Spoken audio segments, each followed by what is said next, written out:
India की finance minister Nirmala Sitharaman की सरबराही में जीएसटी काउंसिल का फैसला सामने आया है, जिसमें ज़रूरियात ज़िंदगी की चीज़ों को ज़ीरो जीएसटी में शामिल किया गया है। जीएसटी एक इनडायरेक्ट टैक्स है जो गवर्नमेंट चीज़ों और सर्विसेज पर लगाती है और जनता से इनडायरेक्टली वसूल करती है। जीएसटी काउंसिल, जिसमें यूनियन और स्टेट्स शामिल थी, निर्मला सीतारामन की सदारत में कुछ इस्लाहात की गई हैं।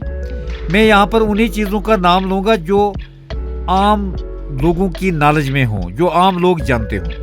इनमें रोज़मर्रा की अशिया, डेयरी आइटम्स, दूध, पनीर और बाकी रोटी, paratha, pizza, bread, chocolate, kitchen items, घर के इस्तेमाल वाली चीज़ें, नमक, दाल, चीनी, सब्जियां, अंडा, ड्राइड फ्रूट, फल, बुनियादी अनाज, चावल, गुंदुम, मकई, जवार, बाजरा, हयात बख्श दवाइयाँ यानी लाइफ सेविंग ड्रग्स, कैंसर और दूसरी कुछ मखसूस दवाइयों पर जीएसटी ज़ीरो, यानी इन पर कोई टैक्स नहीं होगा।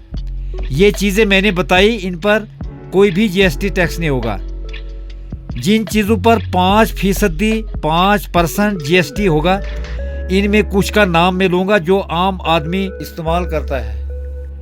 कपड़े, रेडीमेड गारमेंट्स, जूते, चप्पल, प्रिंटिंग और स्टेशनरी सामान, जरी मशीनें, ट्रैक्टर, ज़राती सामान, हेयर शैम्पू, टॉयलेट साबुन, पेस्ट, बालों का तेल, दस्तरखान, साइकिल, इन पर जीएसटी कम करके 5% स्लैब में रखा गया है। पेट्रोल, एलपीजी, सीएनजी पर चलने वाली कारें, जिनकी इंजन की कैपेसिटी 1200 सीसी और लंबाई 4000 mm तक होगी, इन पर जीएसटी 28% से कम करके 18% रखा गया है।